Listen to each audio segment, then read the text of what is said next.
윤석열 전 대통령에 대한 특검의 첫 구형이 오늘 나오네요. 내란 우두머리 혐의 외에 체포 방해, 국무위원 권한 침해, 사후 계엄 선포문, 비하폰 기록 삭제, 외신 허위 공보 이렇게 추가된 5개 혐의에 대한 것인데요. 징역 10년 이상을 구형할 것으로 주목되는데 특검 몇 년을 구형할 거라고 예상하십니까? 저는 10년 이상 할 거라고 봅니다. 왜냐하면 말에 단서에 이제 김건희를 구형을 할 때 법정 최고형을 뭐 어떻게 해도 부족하다는 그런 앞에 이제 말들이 있었단 말이에요. 그럼 이번에 마찬가지로 물론 내란에 대한 거는 이제 다른 건이지만 그건 사형과 무기징역 만 있는 거니까 그게 인정된다면 앞에 거 뭐 별로 의미가 좀 줄을 수도 있지만 상징적인 거잖아요. 근데 계속 지금 특검에 나와서 답변하는 태도를 보면 가끔 약간의 사과 같은 말을 하는데 개사과예요. 보면 사과란 표현을 절대 쓰지 않아요. 안타깝다라고 말한 적 있어요. 뭐 때문에 여기 이 자리에서 뭐 받고 있는 군인들이 안타깝다. 뭐 이런 말 한 적 있어요. 개사과죠. 진짜 진정성 있게 하려면 사과란 표현 써야죠. 이들의 개사과에 대해서는 국민들이 트라우마를 안고 있어요. 2021년 12월 26일일 거예요. 크리스마스 다음 날인가 그럴 거예요. 그 아무것도 아닌 여자가 뭐 하면서 한 얘기 있었잖아요. 작은 파우치. 그때 이제 작은 파우치. 그 사과한다고 이제 김건희가 하면서 했던 이제 그거. 톨이 나왔던 사진. 예, 그 뒤에 또 그 다음 해에도 그랬던 거. 그다음에 이번에 출석할 때 이제 아무것도 아닌 뭐 등등등 이게 다 가식적인 개사과류라는 거를 국민들은 트라우마로 안고 있고 법정에서 하는 것도 마찬가지. 그럼 그 태도 그다음에 뭐 직접적인 지금 저 변호인은 아니지만 김용현 씨 그 변호인들이 하는 태도와 그것이 국민들에게 주는 어떤 법정을 희화화시키는 것들 이런 종합적인 것들이 다 영향을 같이 미친다고 보면 특검 입장에서 여기서 봐줄 여지가 뭐가 있냐고요. 이 뭐 감경의 여지가 과연 뭐가 있는 거냔 말이에요. 그렇다고 보면 최고형을 다 해야 되겠죠. 사실 그냥 일반적 변호사로 생각했을 때 이 지금 제기되고 있는 혐의들에서 발생할 수 있는 그 상상의 범위 중에 가장 넓은 범위를 행한 거기 때문에 사실 저희 체포방해 그러니까 특공집방이라고 될 것 같은데 특공집방에서 가장 높은 혐의가 뭐 무기를 휘둘러 갖고 방해하는 정도인데 이분은 그 정도가 아니었죠. 그래서 어떻게 보면 사병 경호처 인력을 동원해서 공무집행을 막은 거기 때문에 거기에 대해서 당연히 최고 형량이 나와야 될 것 같은데 얼마 정도 예상을 하십니까? 저요. 이게 정치부 기자님이시기 때문에 많이 봐 오셨을 것 같아요. 사실 저는 예측을 하기 좀 어렵고 네. 물론 이제 저희는 취재를 해서 보도를 하는 입장이니까 네.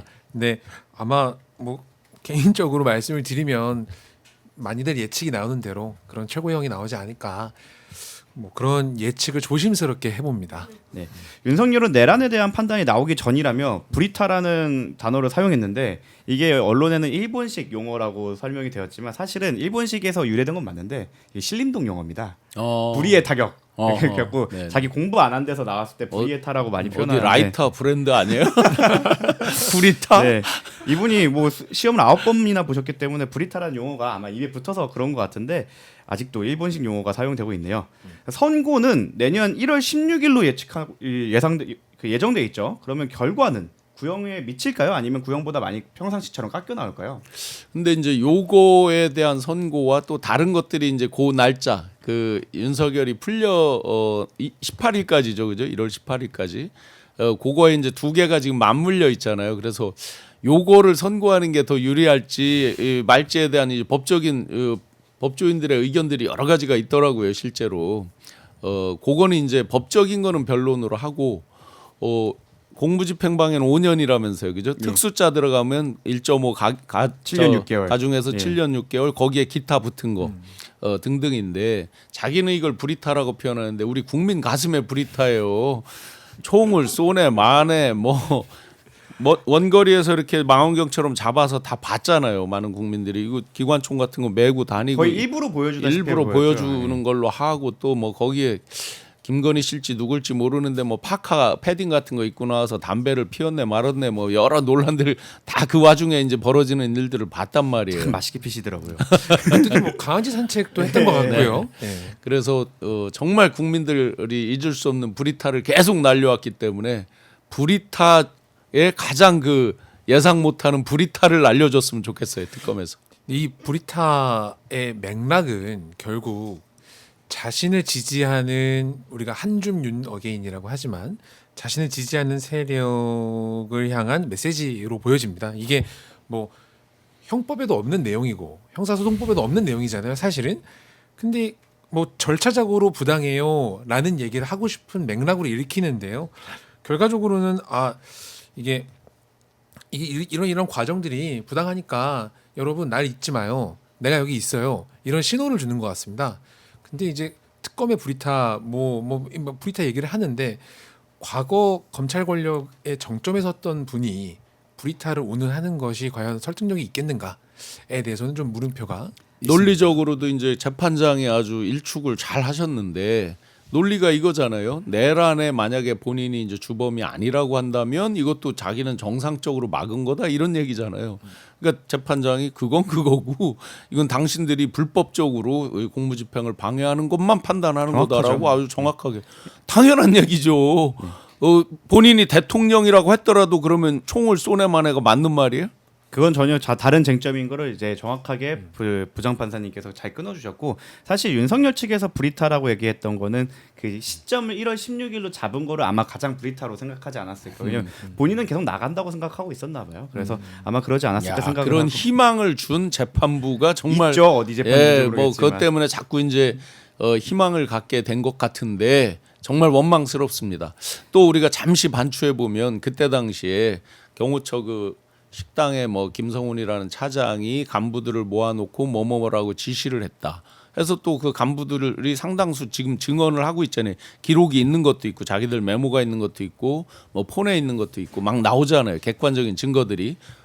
단순히 그냥 우리가 멀리서 망원경 정도로 뭐 이렇게 찍은 걸 보고 얘기하는 게 아니잖아요. 내부적인. 그리고 그거를 구체적으로 밖으로 알리고 했던 사람에 대해서는 징계를 하고 아마 지금 소청 심사 중일 것 같은데 순서로 보면 정작 의의 편에 서서 국민들에게 알리고 했던 사람들은 징계 절차에 맞습니다. 들어가 있고 자기들은 구속도 안 돼 있고 많은 국민들이 지금 그 경호처에 막았던 그 사람들이 구속돼 있다라고 일감으로 생각하는 분들이 많아요. 안 돼 있을 겁니다 지금. 그리고 잠시 앵커의 자리를 내려놓고 변호사로서 말씀을 드리면 10년 이상이 구형된다는 뜻은 뭐냐면 사실 아무리 반으로 잘라도 5년 이상 나온다는 뜻이고, 그렇다고 하면 집행유예가 불가능하다. 즉 윤석열 씨가 앞으로 불구속 상태에서 재판을 받을 가능성이 사라진다는 뜻입니다. 왜냐하면 이미 형이 하나가 집행되고 있기 때문에. 그래서 아마 그 시점이 1월 16일로 정해지는 순간 잠시라도 나올 기회를 아예 놓치는 거기 때문에 그래서 정말 큰 브리타로 느꼈을 것이다 네. 라고 정리하고 넘어가겠습니다. 또 앵커 자리 내려놓으라고 했더니 또 잠시 진짜 내려놓네. 네. 정신을 바짝 차려야겠습니다. 그리고 통일교 잠깐 짚고 넘어갈 것 같은데, 이제 통일교 금품 로비는 이제 그 특검 관련해서 협의가 이제 진행돼야 되는데 의외로 제자리 걸음 중이에요. 왜인지 다 모두 예측을 하셨는지 모르겠지만 이거 어떻게 풀릴까요? 아니 묻고 더블로 가 했더니 아예 받지도 못하는 기본적인 이 상황이 왔잖아요. 자기들만의 특검법을 미리 위반을 해서 하는데 그 시작점이 언제예요? 그들이 주장하는 게. 그렇죠. 그때 한참 그쪽 있었을 때죠. 그러니까 도저히 그거를 어떻게 받아들이면 그냥 조건 없이 받아요. 여야 그냥 다 하자는 거잖아요. 이미 그들이 한참 주장했던 거 그대로 받은 거잖아요. 그랬더니 뭐 지방선거 뒤로부터 뭐를 해서 뭐를 어떻게 하자는 등 자꾸 조건을 붙이잖아요. 하다가 동반해서 지금 개혁신당과 국민의힘 대표가 뭐 동반해서 단식을 한다 이 얘기가 나왔잖아요. 이 정신이 있는 사람들이 없는 사람들이 12.3 내란했을 때 단식했습니까? 그 이상의 이게 사건이에요? 내란보다 이게 더 큰 사건이에요? 그때 오히려 막으려고 나섰던 사람 중에 그랬죠. 한 명이죠. 그런 사람들이 그때 단식했어야지요. 가끔 간헐적으로 단식하는 것도 나쁘진 않아요. 네, 그 통일교 같은 경우에는 저 같은 경우에는 묻고 더블로 가라는 그 부위원장님의 말씀을 얹어갖고 가는 김에 진짜 더블이면 신천지나 그 정광훈 씨의 교회까지 묻었으면 좋겠다라고 이렇게 했는데 민주당에서 그렇게까지 나가진 않겠죠? 네, 뭐 일부 의원들이 그런 얘기를 하긴 합니다만 기본적으로는 지금 민주당 법률위원장이 이용우 의원이에요. 그 법률위원장 중심으로 해서 성안이 되고 있고 뭐 빠르면 이번 주 내로 아니면 뭐 늦어도 다음 주 초에 이런 법률안의 초안이 당 지도부에 보고가 될 것으로 예측이 되고 있습니다. 근데 사실 이제 쟁점이 여러 가지 있겠습니다만 특별검사를 누가 추천하느냐 이제 요거 갖고 많이 갈리잖아요. 근데 민주당 쪽도 오늘 박수현 대변인이 그 김종배의 시선 집중과 인터뷰에서 진짜 추천 진짜 특검법 이제 곧 만들겠다.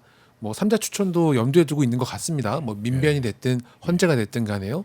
근데 뭐 여하간에 이제 여당 쪽에서도 정리가 돼서 나오면 또 여야가 협상이 잘 될지는 모르겠습니다만 정말 할 의지가 있는지 잘 모르겠습니다만 아마 좀 결과물이 나올 거라고 엊그제 보여집니다. 정청래 대표께서 이렇게 화면에 띄우면서 쭉 이렇게 얘기를 했잖아요. 일단 맞습니다. 우리가 쓱 봐도 관련된 사람이 국민의힘이 이제 상당수죠.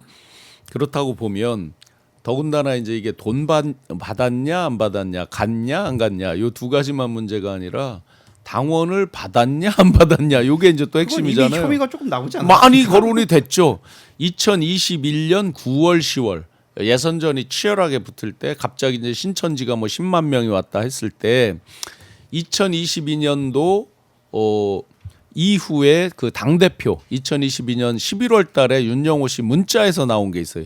지난번에 몇만 명하고 요번에 11,000명인가를 해서 2023년 김기현 씨 당선될 때 이제 돕는 그 문자 메시지 보면 지난번이라는 표현이 분명히 나와요.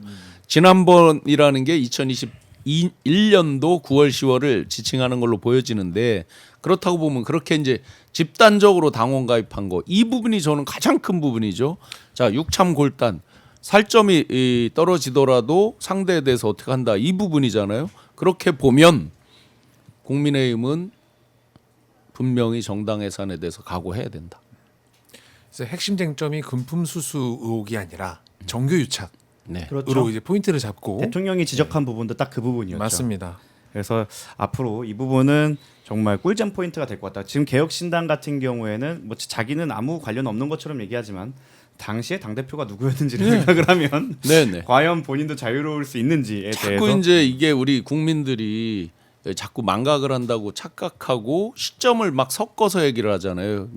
윤석열과 제가 그때 어떤 사이인지 알잖아요. 윤석열과 직접적으로 부대꼈던 건 2023년도 7월 달쯤부터예요. 그렇죠. 직접적으로 부대친 거는. 그 전까지는 뭐 그렇게 나쁘지 않았습니다. 그리고 그 부딪혔을 때도 그 당시는 여사라고 불렸던 그분 통해서 좀 화해해 보려고 막 계속 그렇죠. 시도하고 뭔가 있었던 걸 풀으려고 생각하면 했던 게 있었죠. 예, 네. 과연 그 부분도 자유로울까라는 네, 네. 의문이 있습니다. 윤정호 씨 그 저 통화 나온 거 중에 보면 만약에 이재명 대통령이 됐으면 우리가 작살날 뻔했어요라는 표현이 나오죠. 그러면 뒤집어 보면 작살날 정도의 어떤 짓을 했다는 거잖아요. 보면. 네. 네, 그분에게는 시끄러 임마 그대로 돌려드리면 될 것 같고